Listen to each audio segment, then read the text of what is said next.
A divorce or separation is one way to end a toxic, negative relationship. But breaking up doesn't always stop the need for some level of communication, especially if you have children together. Children need a relationship with their parents. So once their parents' marriage or partnership ends, they might go back and forth between homes. But let's be honest, while the kids might enjoy quality time with mom and dad, constant communication and regular face-to-face interaction with an ex can be too much to handle. If there's a lot of hurt, anger, grief, and resentment between two people, constantly seeing each other can open old wounds and cause conflict. If you find yourself in this situation, you may want to try a strategy called parallel parenting to keep the situation amicable, or at least tolerable. What is parallel parenting? When a relationship ends on bad terms, a couple's anger and dislike for each other doesn't automatically disappear with the shared address. These feelings can linger for some time. And if so, each encounter could end in a yelling or shouting match, sometimes in front of the kids. Parallel parenting in hostile situations minimizes the amount of interaction between you and your ex. With less interaction, you're less likely to get on each other's nerves and fight in the presence of your children. This approach allows the two adults to detach from each other, and then choose for themselves how to parent when the children are in their care. This type of arrangement might be especially necessary when there's a history of mental health issues like narcissism or borderline personality, in which a cordial relationship is impossible, either because one or both parents refuse to be reasonable or cooperative.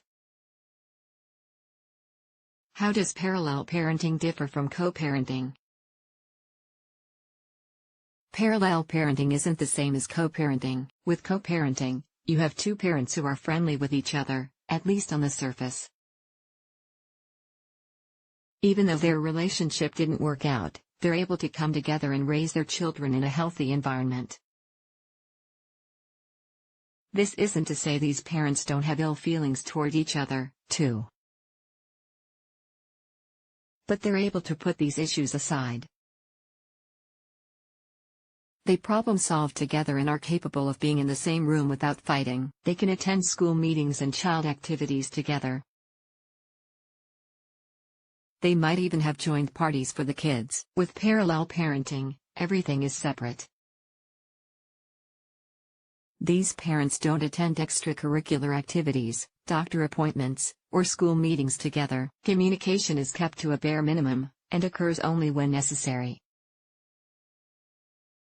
If you're coming out of a relationship with a narcissist or otherwise emotionally abusive partner, parallel parenting is likely a much healthier choice than co-parenting. Don't let anyone's judgment tell you otherwise if you know this to be the case. What are the benefits of parallel parenting?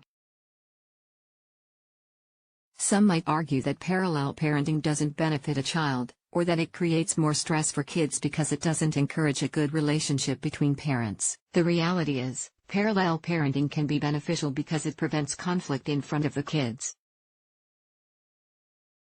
This strategy, as unique as it might sound, may be in the best interest of your whole family. Your littles may feel more safe and secure. And this style can help them cope with a divorce or separation. It may also be a stepping stone to eventual co-parenting, though don't stress yourself out about getting there if it's just not going to be possible. We all know that emotions run high immediately after a breakup. So it's easier for parents to lose their cool with each other. As time passes, though, parallel parenting may allow for wounds to heal and resentment to fade. At this point, you might be able to resume communication without fighting. Tips for creating a parallel parenting plan. A co-parenting plan might allow for some flexibility, but a parallel parenting plan is straightforward and precise to avoid as much communication between parents as possible. To avoid problems, consider going through family court to make all arrangements official. Step 1. determine how you'll split time with the kids. This involves specifically stating which days your children will be with one parent and which days they'll be with the other. You can also include details on where they'll spend holidays, vacations, and even birthdays. Step 2. Determine the start time and end time for each visit so there's no misunderstanding or confusion.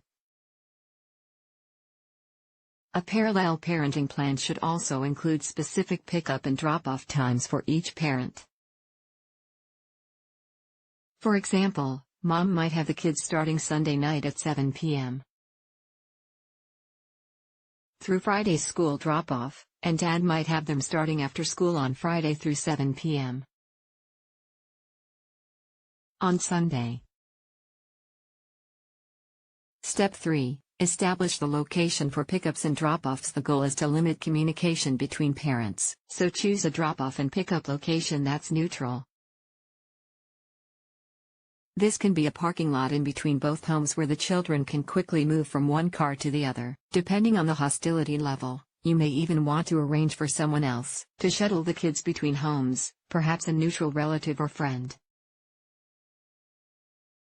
Step 4. Discuss how you'll handle cancellations. Cancellations will occur, so outline a plan for handling these situations. Make it abundantly clear whether a parent will be allowed to make up their time.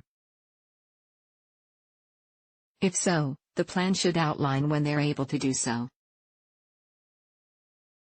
For example, the parent might receive an extra day during the week, or spend an extra holiday or vacation with the child. Step 5. Create a plan to handle disputes. When a parallel parenting plan works, disputes are kept to a minimum. But no plan is perfect, especially when one parent is difficult. If you foresee problems, ask the court to appoint a mediator, sometimes referred to as a parenting coordinator. Instead of arguing back and forth, you can schedule a meeting with your mediator to work through the conflict. The takeaway: parallel parenting can be an excellent way to protect children and shield them from endless fighting and hostility. This strategy is typically recommended when parents are unable to interact amicably. And while it does encourage separateness, it also provides a cooling-off period where parents can work through their anger and hurt, and in the end, hopefully develop a healthy co-parenting relationship. For help coming up with a parallel parenting agreement, talk with a child custody lawyer. And don't forget to let some trusted friends in on what you're going through, as well. Support is everything during trying times like divorce and separation.